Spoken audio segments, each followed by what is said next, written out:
Yes, nizere kumeze neza, nizere kumeze fresh by'umwihariko wadukukira cyangwa se ubana natwe gatanu ku kandi hano kuri Gospel 250. Nizere ko wakoze subscribe rero. Nimba warayikoze Imana iguhe umugisha. Nawe nimba utarayikora byaba byiza ukayikora nawe ukadutera ingabo mu bitugu. By'umwihariko ni support ikomeye cyane nyamuneka burya ubibona nk'ibintu byoroshye ariko ntibiba byoroshye mu by'ukuri. Wayikora rero ukadusapotinga nibyo ubundi Imana nawe ikaguha umugisha. By'umwihariko ndakwifuriza rero gukomeza kuryoherwa n'ubuzima cyangwa se gukomeza kumva icyanga cy'ubuzima.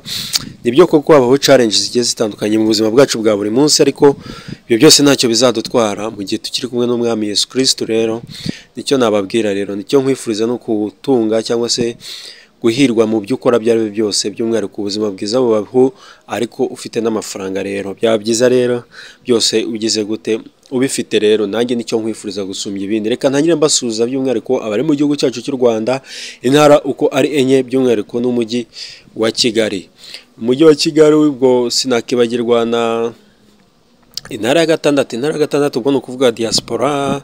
Intara ya gatandatu abanyarwanda bari mu Bugande se, abanyarwanda bari muri Congo se, abanyarwanda bari ahantu ariho hose, by'umwihariko mwese ni intara ya gatandatu. No kwambuka hakurya y'inyanja muri Leta Zunze Ubumwe za Amerika, muri Aziya ndetse no mu Burayi, ariho hose waba uri, nizere ko rero umeze fresh. Icyumweru cyanyu gikomeje kubagendekera neza. Rero uyu munsi murabizi ko hano kuri Gospel 250 tugaruka ku nkuru zigiye zitandukanye ariko zifite aho zihuriye na gospel, ariko tugasesengura ku bivugwa cyane cyane kuri social media, tukagaruka ku updates cyangwa se ibivugwa cyangwa se bimwe mu matangazo aba yasohotse RGB, zimwe mu nsengero bakomoreye se, izo bafunze, tukabivugaho tukagira sesengura rimwe na rimwe tugenda tugarukaho. Rero uyu munsi rero ngarutse kuvuga ku itorero ADPR. Itorero ADPR rimazemo iminsi irimo amakuru agiye atandukanye. Nyuma yaho hari ibihumbi 3 by'abapasitoro 3-5 bahagaritswe, by'umwihariko bazizwa yuko hari niveau d'étude cyangwa se amwe mu mashuri badafite. Abantu bamwe babivugaho mu buryo bumwe cyangwa ubundi. ADPR yabaye ADPR nyuma yaho Ndayizera Isaie avuze yuko agiye kugira gute kwimika abapasitoro b'abagore cyangwa se abadamu muri rusange, akabona ko abafite ubushobozi nabo bafite ubushobozi nabo kimwe nk'abandi, by'umwihariko bose babasha gukorera Imana mu buryo bwemewe cyangwa se kuba abashumba.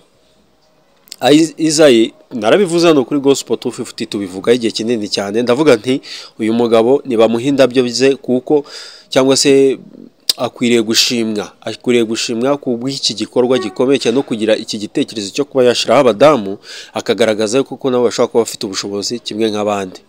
Isaie ntango yorohewe muri iyi minsi, ngenje kuvuga cyane cyane kugaruka kuri Isaie ndetse n'aba bantu bari gukomeza kumwihereza cyangwa se gukomeza kumuvuga, by'umwihariko baba pasitoro mu itorero rya ADPR ndetse n'abandi bantu bafite aho bahuriye n'itorero rya ADPR bakomeza kumutuka cyane cyane hano kuri social media. Hari n'abandi bamutuka batari hano kuri social media bakomeje kugenda bamusebya mu buryo bwari bwose kugira ngo bamucarenjinge cyangwa se bakomeze kuvuga ibintu byinshi cyane bimeze nk'ari nko kumuharabika cyangwa se kumusebya. Ariko mu by'ukuri ikintu bagenderaho baragendera ku cyo bavuga ngo ntango bikuye yuko mudamu yagira gute yabwiriza.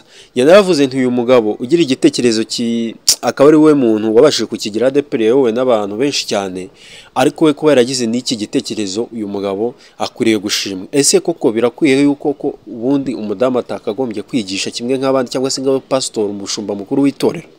Birakwiye ubundi yuko umudamu yakomeza gusigazwa inyuma y'abagabo mu itorero rya ADPR, ko ahandi tumaze kubona mu zindi domaine zari zose umugore ashoboye abasha gukora buri kimwe cyose? Kubera iki ibi bintu bikomeza kugira gute kuvugwa cyane cyangwa se gukomeza kwihereza uyu mugabo Ndayizera Isaie? Biraterwa n'iki ku buryo uyu muntu akomeza Isaie cyangwa se akomeza kwandarikwa cyane cyane gukomeza kumuvugaho amagambo ateye isoni? Baravuga bati Isaie kuba azanye umudamu, bamwe batangiye kuyikompara n'ibindi bintu by'intakoreka, batangira kwibukiranya muri ADPR mu gihe cyashize igihe hamanikaga ibendera cyangwa se bimwe mu birango bya LGBTQ by'umwihariko by'ubutinganyi, murabyibuka? Ibyo byose bagiye babyuririraho, rero batangira gucreate ibindi bintu bishobora kumusebya cyangwa se gukomeza kwangiza izina rye muri rusange, n'abandi bantu ngo bamutakarize icyizere. Abantu benshi cyane rero bagira bate guhimba ibintu byinshi. Ati nimba Isaie abashije kugira gute kwemera ngo umugore abashe kuba yakora umurimo w'Imana, ati ibyo byonyine biragaragaza yuko Isaie yinjije abatinganyi mu rusengero. Ati noneho azanye iki? Azanye abadamu. azanye abadamu, ubwo ikigiye gukurikira iki? Agiye kuvuga ngo noneho no kugira gute no kunywa inzoga cyangwa se gufata ibisindisha bigiye kwemerwa muri ADEPR. Noneho ngo n'ibindi byo kuba umudamu yabasha kwiyitaho, guterekaho ibisuko cyangwa kwambara amakora, kwambara imyenda ibonerana, ibyo bintu byose ngo bishobora kugira gute nabyo kuzemerwa, ngo bitewe nuko ngo umudamu yageze gute ahawe intebe. Ariko ibyo byose n'ibivugwa ari nko kugira ngo bagire bate basebye cyangwa se bakomeje kwandagaza uyu mugabo Ndayizera Isaie, pastor cyangwa se umushumba mukuru cyangwa se umuyobozi mukuru w'itorero rya ADEPR uriho ubu ngubu ku ngoma ye. Nabigarutseho, itorero rya ADEPR rimaze imyaka 85 ubu tuvugana. Imyaka 85 ni imyaka myinshi. Iyo myaka 85 nimba ari imyaka myinshi, hari byinshi byakozwe pe, ariko kuba bataragize n'icyo gitekerezo cyo kubona umudamu mu bushobozi kimwe nk'izindi domaine, nge nkunda kubivuga sometimes tujye turefera ku gihugu cyacu, nkunda kubivuga. Nimba ubona muri domaine zose ukabona abaminisita b'abadamu, ukabona abasenateri b'abadamu, ukabona abantu aho bose b'abadamu kandi bakora izabo nshingano bakazuzuza, kubera iki mu bintu nk'ibi ngibi byo batakoraho neza, cyangwa se kubera iki batakora batabwiriza cyangwa se bakora umurimo w'Imana neza gusumbya abagabo. By'umwihariko abadamu hari na karite bafite gusumbya abagabo. Buriya abadamu rimwe na rimwe bagira ikintu kimeze nko kutagira ubujura cyangwa se kuba utabasha kugira uburiganya muri bo. Ntabwo bajya bapfa kugira uburiganya muri bo, bagerageza kuba perfect, wenda ntiwa perfect 100%, ariko bagerageza kuba hafite utuntu tumwe na tumwe tw'udukarite barusha abagabo. Ntekereza ko rero iki gihe nacyo cyagakuri igihe cyiza cyo kugira ngo nabo babashe guhabwa intebe, by'umwihariko babashe gukora iki umurimo w'Imana. Kubera iki aba bantu bakomeza kugira gute kubafobya cyangwa se kubabonamo imbaraga nkeya, n'igihe nticyari kigeze kugira ngo ubundi ADEPR ke gusigazwa inyuma n'amateka. Biragaragara yuko hari izindi nsengero zinshi cyane zitari ADEPR ariko zigira ziyobowe n'abapastor b'abadamu, ababishop b'abadamu benshi cyane, tugenda tubabona baba star hano.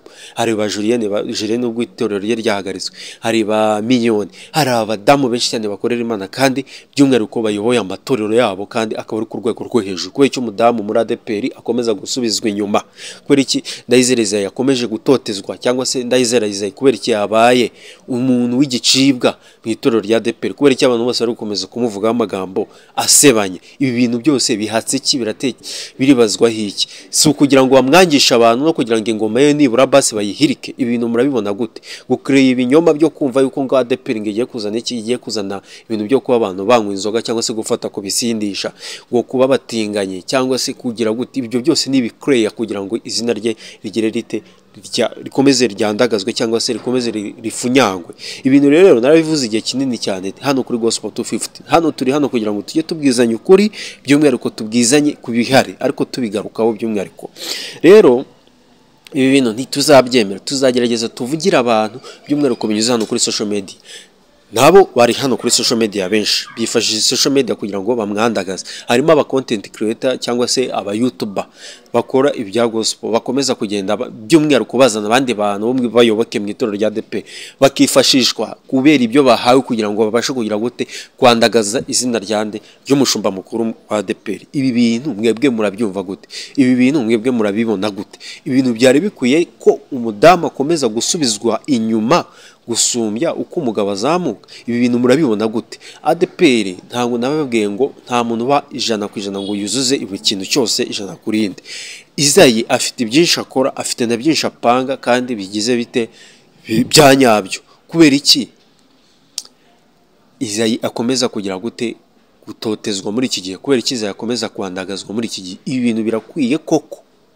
Ubundi umurokore wa nyawe yagakwiriye kuba atangana na mugenzi we gukora umurimo w'Imana. Imana yavuze yuko ibira byo kuvuga muri Bible ngo abagabo ngo bazagira gute bazabwiriza bagere bate, biriya nibyo muri Bible, ariko n'umugore afite ubushobozi bwo kuba yagira gute yabwiriza kandi abantu bakumva. Ibi bintu rero ntabwo ari byo, abantu bisubireho bagire imyumvire iri ku rwego rwo hejuru, bagire imyumvire sinzi ukuntu nabivuga, ariko bagira imyumvire iri ku rwego rwo hejuru, bumve yuko by'umwihariko bafite imbaraga zingana kimwe nko mu zindi domaine nabibabwiye.